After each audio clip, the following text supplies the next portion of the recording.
నమస్తే. Welcome to మనం TV. నేను మీ ప్రియాంకారావు.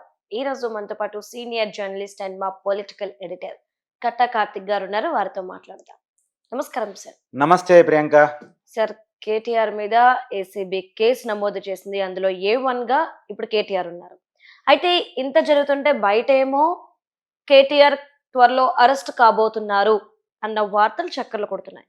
కానీ నిన్న ప్రెస్ మీట్ లో కేటీఆర్ నా వెంట్రుకు కూడా పీకలేరు అని చెప్పేసి సవాల్ చేస్తున్నాడు. ఏంటి కేటీఆర్ వెనుకున్న ధైర్యం ఏంటి? ఎందుకు కేటీఆర్‌ని అరెస్ట్ చేయడం సాధ్యం అవ్వదా అసలు? యెస్. కేటీఆర్ మీద ఏసీబీ కేసు నమోదు చేసింది. ఏ1గా కేటీఆర్ ఉన్నారు. ఏ2గా అరవింద్ కుమార్ ఐఏఎస్ ఉన్నారు. ఏ3గా హెచ్ఎండీకి పనిచేసినటువంటి ఒక చీఫ్ ఇంజినీర్ మాజీ ఆయన ఉన్నారు. B N Reddy. B N Reddy. Yes. Hmm. అయితే ఈ ముగ్గురు మీద కేసు నమోదు చేయడం జరిగింది. కేటీఆర్‌ని ఇవాళ శుక్రవారం పూట అరెస్ట్ చేయబోతున్నారన్నటువంటి సమాచారం కూడా వస్తుంది. నోటీసులు జారీ చేసి విచారణకు పిలిచి అరెస్ట్ చేస్తారన్నటువంటి సమాచారం అంతా ఉంది.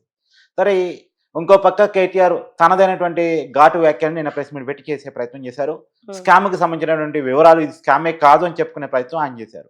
హ్మ్. ఇక్కడ ఒకసారి లాజిక్స్ ప్రయత్నం చేసినప్పుడు కేటీఆర్ వాదన వైపు నుంచి చేసినప్పుడు ఇలా కేటీఆర్ క్వాష్ పిటిషన్‌కి వెళ్ళబోతున్నట్టు తెలుస్తోంది. హ్మ్. అంటే ఈ ఎఫ్ఐఆరే తప్పు. దీంట్లో ఎలాంటి కుంభకోణం లేదు. ఎలాంటి స్కాము లేదు. ఎలాంటి అవినీతి జరగలేదు. ఎందుకంటే ఏసీబీ విచారణ అంటే అవినీతికి సంబంధించిన విచారణ. సో అవినీతి లేకుండా అవినీతి మీద విచారణ ఏంటి? అవినీతే జరగలేదు. డబ్బులు నేను ఇచ్చాను. పుచ్చుకున్న అతను పుచ్చుకున్నాను అని చెప్పాడు. అంటే డబ్బులు ఇచ్చిన అతను ఇచ్చినా అని చెప్తున్నాడు. పుచ్చుకున్న అతను పుచ్చుకున్నా అని చెప్తున్నాడు. ఇక అవినీతి ఎక్కడుంది అనేటువంటిది కేటీఆర్ చేయబోతున్నట్టు వాదన. హ్మ్. ఈ వాదనతోనే క్వాష్ పిటిషన్ దాఖలు చేసుకోబోతున్నాడు. కాకపోతే క్వాష్ పిటిషన్ ఈ రోజు తీర్పు వస్తది. ఎఫ్ఐఆర్‌ని కోర్టు కొట్టివేస్తదని చెప్పడానికి లేదు. హ్మ్. కాకపోతే ఏంటంటే దాంట్లో ఉన్న స్ట్రాటజీ ఏందంటే ఒకవేళ కేటీఆర్‌ని అదుపులో తీసుకునే పరిస్థితి వస్తే ఆ క్వాష్‌లో భాగంగా హౌస్ మోషన్ చేసుకునే పరిస్థితి ఉంటది. హౌస్ మోషన్ చేసుకొని ఒక మధ్యంతర బెయిల్ లేదా నాట్ టు అరెస్ట్ ఈ క్వాష్ పిటిషన్ ద్వారా కేటీఆర్‌ని అరెస్ట్ చేయొద్దు అని చెప్పేసి కోర్టు నుంచి పర్మిషన్ తెచ్చుకోవడానికి కేటీఆర్ ప్రయత్నం చేస్తా ఉన్నట్టు తెలుస్తోంది. సో ఒకవేళ నాట్ టు అరెస్ట్ కనుక కోర్టు చెప్తే కేటీఆర్‌ని అరెస్ట్ చేయడానికి రేవంత్ రెడ్డి ప్రభుత్వానికి ఎలాంటి అధికారాలు ఉండవు. హ్మ్. ఏసీబీకి ఎలాంటి అధికారాలు ఉండవు. కాబట్టి కేటీఆర్ తన అరెస్టును ఆపుకోవడానికి తను చేసే ప్రయత్నాలు తను చేస్తూ ఉన్నాడు. ఇప్పుడు కీలకంగా మాట్లాడుకోవాల్సింది కేటీఆర్ పాయింట్ ఆఫ్ వ్యూ నుంచి అవును. మాట్లాడుకోవాల్సింది ఏంటంటే ఇప్పుడు క్యాబినెట్ అప్రూవల్ లేదు అనేటువంటిది ఏసీబీ చేస్తున్న ఆరోపణ. అవును. ఫైనాన్స్ శాఖ అనుమతి లేకుండానే 55 కోట్లు ట్రాన్స్ఫర్ చేశారు అన్నటువంటిది ఏసీబీ చేస్తున్నటువంటి ఆరోపణ. అవును. ఆర్బీఐ పర్మిషన్ లేదు అనేటువంటిది ఏసీబీ చేస్తున్న ఆరోపణ. తర్వాత ఎన్నికల కోడ్ అమల్లో ఉండగా పని ట్రాన్స్ఫర్ చేసుకున్నారు, ఒప్పందం చేసుకున్నారు అనేటువంటిది ఏసీబీ చేస్తున్న ఆరోపణ. హ్మ్. దీనికి ఉన్నటువంటి సమాధానం ఏంటి అంటే ఇది కొత్త ఒప్పందం కాదు. హ్మ్. ఆల్రెడీ ఫార్ములా 1 రేస్ జరిగిపోయింది. ఉన్నదాని కంటిన్యూషన్‌లో ఫార్ములా 2 రేసు ఒప్పందం జరగాలి. ఎందుకంటే ఫార్ములా 1 రేస్‌కి ఒప్పందానికి, ఫార్ములా 2 రేస్ ఒప్పందానికి ఉన్నటువంటి తేడా ఏందంటే ఫార్ములా 1 రేస్‌లో ప్రమోటర్‌గా ఉన్నటువంటి కంపెనీ పక్కకు తప్పుకుంది. హ్మ్. 110 కోట్ల ఖర్చయింది. మాకు లాభాలు రాలేదు, నష్టాలు వచ్చినాయనే కారణంతోటి వాళ్ళు పక్కకు తప్పుకోవటం వల్ల ఇప్పుడు ఇక్కడ ఫార్ములా 2కి వచ్చేసరికి హెచ్ఎండిఏ హ్మ్. ప్రమోటర్‌గా జాయిన్ అయ్యి అంటే గవర్నమెంట్ సంస్థ అయినటువంటి హెచ్ఎండిఏ హ్మ్. తనే ప్రమోటర్‌గా జాయిన్ అయ్యి రెండో ఒప్పందం చేసుకున్నారు. రెండో ఒప్పందం అక్టోబర్ ఎండ్‌లో చేసుకున్నారు. హ్మ్. అక్టోబర్ ఎండ్‌లో ఒప్పందం జరిగితే అక్టోబర్ 3వ తారీఖు, 11వ తారీఖు ఒకసారి 22 లక్షలు, ఇంకోసారి 23 లక్షలు. మొత్తం అంటే 22 లక్షలు, 23 లక్షలు అంటే పౌండ్లు. 22 లక్షల పౌండ్లు, 23 లక్షల పౌండ్లు. అంటే మన భారతీయ డబ్బుల్లో మన ఇండియన్ కరెన్సీలో చెప్పాలంటే 22 కోట్లు ఒకసారి, 23 కోట్లు ఒకసారి చేంజ్. మొత్తంగా 46 కోట్లు. 46 కోట్ల రూపాయల ట్రాన్సాక్షన్ జరిగింది. హ్మ్. దీని మీద ఐటీ ట్యాక్స్ కట్టించుకుంది 9 కోట్లు. మొత్తంగా 55 కోట్లు. కరెక్ట్‌గా చెప్పాలంటే 54 కోట్ల 88 లక్షలు ట్రాన్స్‌ఫర్ జరిగింది. హ్మ్. ఇదంతా కూడా without RBI permission, without cabinet approval, without finance approval లేకుండానే ఈ డబ్బులన్నీ ట్రాన్స్ఫర్ అయిపోయినాయి అనేటువంటిది ప్రధానంగా ఏసీబీ చేస్తున్న ఆరోపణ. కానీ కొత్తగా చేయలేదు. హ్మ్. ఆల్రెడీ ఉన్న ఒప్పందాన్ని కంటిన్యూ చేయటమే. ఫార్ములా 1 రేస్ ఆల్రెడీ హైదరాబాద్‌లో జరిగింది 2023 ఫిబ్రవరిలో. 2024 ఫిబ్రవరిలో జరగటానికి సంబంధించినటువంటి ఫార్ములా 2 రేసింగ్‌కి సంబంధించి జరుపుకున్న ఒప్పందాలన్నీ కూడా ఫార్ములా 1 రేస్ అప్పుడు చేసుకున్న ఒప్పందాలే కంటిన్యూషన్ తప్ప కొత్త ఒప్పందాలు కావు. హ్మ్. కొత్త ట్రాన్సాక్షన్స్ కావు. కాబట్టి దీనికి క్యాబినెట్ అప్రూవల్ అవసరం లేదు. దీనికి ఫైనాన్స్ శాఖ అప్రూవల్ అవసరం లేదు. హ్మ్. దీనికి ఆర్బీఐ అప్రూవల్ అంటారా? ఆర్బీఐ అప్రూవల్ ఆటోమేటిక్‌గా బ్యాంక్ తీసుకుంటది. ఇప్పుడు ఇండియన్ ఓవర్సీస్ బ్యాంక్ నుంచి డబ్బులు ట్రాన్స్ఫర్ అయినాయి. ఎవరికి ట్రాన్స్ఫర్ అయినాయి? హ్మ్. ఎఫ్ఈఓ కంపెనీకి, ఫారెన్ ఈ ఫార్ములా ఆపరేషన్స్ కంపెనీకి అంటే యూకేకి సంబంధించినటువంటి అకౌంట్కి ట్రాన్స్ఫర్ అయినాయి. యూకే కంపెనీ అది, యూకే చట్టాల ప్రకారం ఏర్పడే కంపెనీ అది. సో వాళ్ళకి ట్రాన్స్ఫర్ అయినాయి. ఆటోమేటిక్గా ఏ బ్యాంక్ అయినా సరే విదేశీ సంస్థకి కరెన్సీని పంపించేటప్పుడు ఆటోమేటిక్గా ఆర్బీఐ పర్మిషన్ బ్యాంక్ తీసుకుంటుంది, ఆర్బీఐకి చెప్పింది. ఆర్బీఐ నామ్స్ని బ్యాంకులు పాటిస్తాయి. సో బ్యాంక్ ఆటోమేటిక్గా ఆర్బీఐ పర్మిషన్తోనే డబ్బులు విదేశీ కంపెనీకి ట్రాన్స్ఫర్ చేసింది. మేము కొత్తగా ఆర్బీఐకి చెప్పేది ఉంటుంది, కొత్తగా ఆర్బీఐ అప్రూవల్ మేము తీసుకున్నది ఉంటుంది అనేది కేటీఆర్ వాదన. ఈ వాదనలన్నీ కూడా కూటమిని పెట్టబోతున్నాడు. ఒకటి, క్యాబినెట్ అప్రూవల్ లేకపోవడానికి కారణం ఏంటి అంటే ఆల్రెడీ ఫార్ములా 1 మాత్రమే కాదు, ఇది యాక్చువల్గా ఇండియాలో జరుగుతున్న ఫార్ములా 9 రేస్. మన ఇండియాకి 1 కానీ యాక్చువల్గా ఫార్ములా ఈ కంపెనీ నడుతున్న 9వ రేస్ అది. 9, 10, 11, 12, 13 ఇవి 5 కూడా హైదరాబాద్లో నిర్వహిస్తాం, హైదరాబాదు ఇండియాలోనే నిర్వహిస్తాం అని చెప్పేసి వాళ్ళు ఒప్పందం చేసుకున్నారు. సో ఉన్నటువంటి ఒప్పందంలో కంటిన్యూషన్లో భాగంగా ఉన్నటువంటి సహజ ఒప్పందాలు తప్ప దీంట్లో వేరే ఒప్పందాలు ఏమీ లేవు. కొత్తగా క్యాబినెట్ అప్రూవల్ తీసుకోవటాలు, కొత్తగా ఫైనాన్స్ శాఖ అనుమతి తీసుకోవటాలు ఏమి అవసరం లేదు. కాకపోతే ఇక్కడ జరిగింది ఏంటంటే ఉన్న పార్ట్నర్ ప్రమోటర్ పక్కకు పోయాడు, కొత్త ప్రమోటర్ కింద హెచ్ఎండిఏ జాయిన్ అయింది. ఇది మాత్రమే చేంజ్ అనేది కేటీఆర్ చెప్పబోతున్న వాదన. ఇంకోటి ఏంటంటే మేము రేస్ చూపించాం, ఫార్ములా 1 రేస్ హైదరాబాద్ లో జనాలందరికీ కనపడింది. ఫార్ములా 2 రేస్ కూడా మేము అధికారులకు వచ్చి చూపించుండేవాళ్ళం.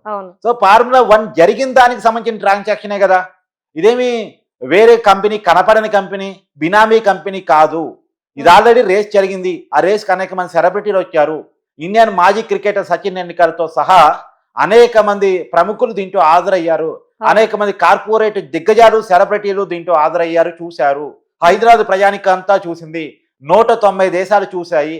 కాబట్టి దీనివల్ల హైదరాబాద్కి 700 కోట్ల రూపాయల పెట్టుబడులు వచ్చాయి అనేది కేటీఆర్ చాలా బలంగా చేస్తున్నటువంటి ఆరోపణ. కాబట్టి మరి కేటీఆర్ తన వాదనలో తను స్టాండ్ అయి ఉన్నాడు, ప్రజల ముందు చెప్పుకుంటా ఉన్నాడు. ఇంకోపి ఏసీబీ ఏమో టెక్నికాలిటీస్ చూస్తూ ఉంది. టెక్నికాలిటీస్ ఏంది, ఎన్నికలు కూడా అమల్లోకి వచ్చింది. అక్టోబర్ 9, 2023లో ఎన్నికలు కూడా అమల్లోకి వచ్చింది, తెలంగాణ ఎన్నికలకు సంబంధించి. సో ఎన్నికలు కూడా అమల్లోకి వచ్చిన తర్వాత పరిపాలన మొత్తం కూడా ప్రభుత్వం చేతిలో నుంచి ఎన్నికల కమిషన్ చేతిలోకి వెళ్ళిపోతుంది. మరి ఎన్నికల కమిషన్ చెప్పి అక్టోబర్ 11వ తారీఖు డబ్బులు ట్రాన్స్ఫర్ చేశారా? ఎన్నికల కమిషన్ చెప్పకుండా చేస్తే అది తప్పు అవుతుంది. రాష్ట్ర ఎన్నికల ప్రధాన అధికారికి చెప్పి ట్రాన్స్ఫర్ చేయాలి. రెండోది, ఖచ్చితంగా దీనికి ఒప్పందంలో ప్రమోటర్ మారినా సరే క్యాబినెట్ అప్రూవల్ కావాలనేది ఏసీపీ వాదించబోతా ఉంది. తర్వాత ఇక్కడ ఖచ్చితంగా ఫైనాన్స్ అనుమతితోనే 10 రూపాయల చెల్లింపులు జరగాలనేటువంటిది చెప్తా ఉంది. రెండోది, హెచ్ఎండిఏ చట్టం ప్రకారం కూడా 10 కోట్లకు పైగా ట్రాన్సాక్షన్ జరిగితే, 10 కోట్ల వరకు ఓకే, 10 కోట్లకు పైగా ట్రాన్సాక్షన్ జరిగితే ఖచ్చితంగా క్యాబినెట్ అప్రూవల్ అవసరం, ఖచ్చితంగా ఫైనాన్స్ శాఖ అనుమతి అవసరం. ఈ రెండూ లేకుండానే ఒకసారి 22 కోట్లు, ఇంకోసారి 23 కోట్లు ట్రాన్స్ఫర్ చేశారు.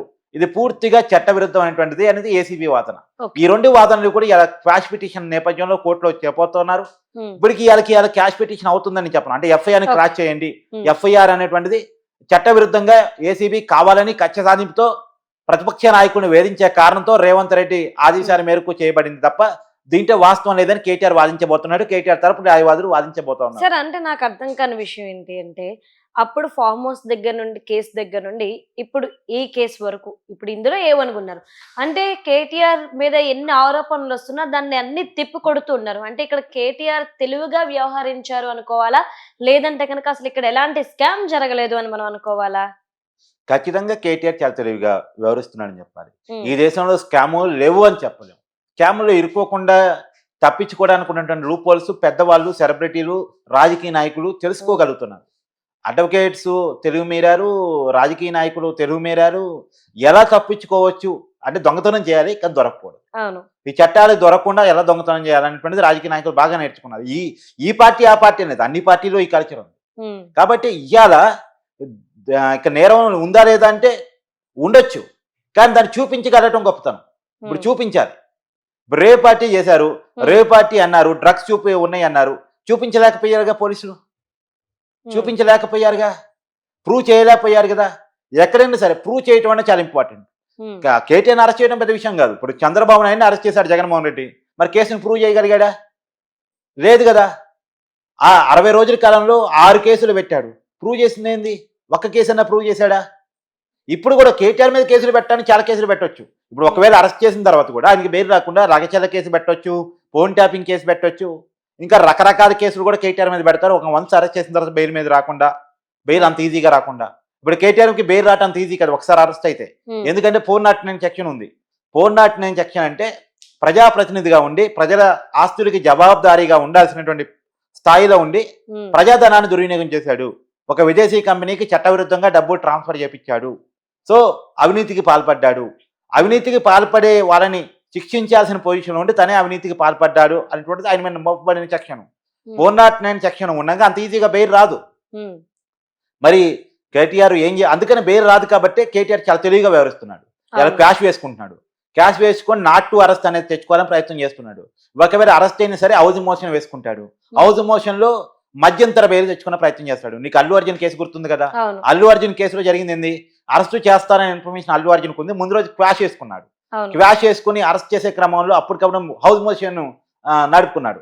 హౌస్ మోషన్ హైకోర్టు నడుపుకోవడం వల్ల హౌస్ మోషన్ లో మధ్యంతర బెయిల్ వచ్చింది. ఇప్పుడు అవును. అల్లు అర్జున్కి బెయిల్ రాలే, మధ్యంతర బెయిల్, ఇంటీరియం బెయిల్ అంటారు దాన్ని, లిమిటెడ్ పీరియడ్ ఇంటీరియం బెయిల్ అంటారు. ఉమ్, అది 4 వారాల పాటు అల్లు అర్జున్కి వచ్చింది. ఇప్పుడు నార్మల్ బెయిల్ తెచ్చుకోవాలి. నార్మల్ బెయిల్ ఎక్కడ తెచ్చుకోవాలి, తన రిమాండ్ విధించినటువంటి నాంపల్లి కోర్టు నుంచి నార్మల్ బెయిల్ తెచ్చుకోవాలి. ఉమ్, ఒకవేళ నాంపల్లి కోర్టులో నార్మల్ బెయిల్ రాకపోతే హైకోర్టు అప్రోచ్ అవుతాడు. అవును. హైకోర్టులో రాకపోతే సుప్రీంకోర్టుకి అప్రోచ్ అవుతాడు. ఇప్పుడు కేటీఆర్ కూడా చేయబోతుంది ఏంది, ఇప్పుడు క్వాష్ పిటిషన్ వేసుకోబోతున్నాడు హైకోర్టులో. ఉమ్, రేపు కేటీఆర్ అరెస్ట్ చేసిన తర్వాత అతన్ని ఈ జిల్లా కోర్టులో హాజరుపరిచిన తర్వాత అతను హైకోర్టులో హౌస్ మోషన్ పెట్టుకుంటాడు. క్వాష్ పిటిషన్ లో భాగంగా మధ్యంతర బెయిల్ అడుగుతాడు. అంతకంటే ముందే వీలైనంత వరకు నాట్ టు అరెస్ట్ అనేటువంటి దానికోసం ప్రయత్నం చేస్తాడు. ఓకే. మొత్తం మీద కేటీఆర్ తెలివైన వాడు, దొరకకుండా వ్యవహరించడం ఎలాగో నేర్చుకున్న వ్యక్తి అంటారు. ఇప్పుడు ఏసీబీ ముందు ఉన్నటువంటి ఛాలెంజ్ ఏంటంటే ఆ, కేటీఆర్ని అరెస్ట్ చేయటం, రిమాండ్ పంపించగలటం, అది మధ్యంతర బెయిల్ని ముందస్తు బెయిల్ని అడ్డుకోగలటం, ఎఫ్ఐఆర్ క్వాష్ కాకుండా చూసుకోగలగటం. ఉమ్, అది ఏసీబీ ముందు ఉన్నటువంటి ఛాలెంజ్. మరి చేయగలుగుతారా లేదా అనేటువంటిది వాళ్ళ చాకచక్యానికి సంబంధించిన విషయం, మరి చూడాలి. Okay. Right. Thank you so much sir. Thank you Priyanka.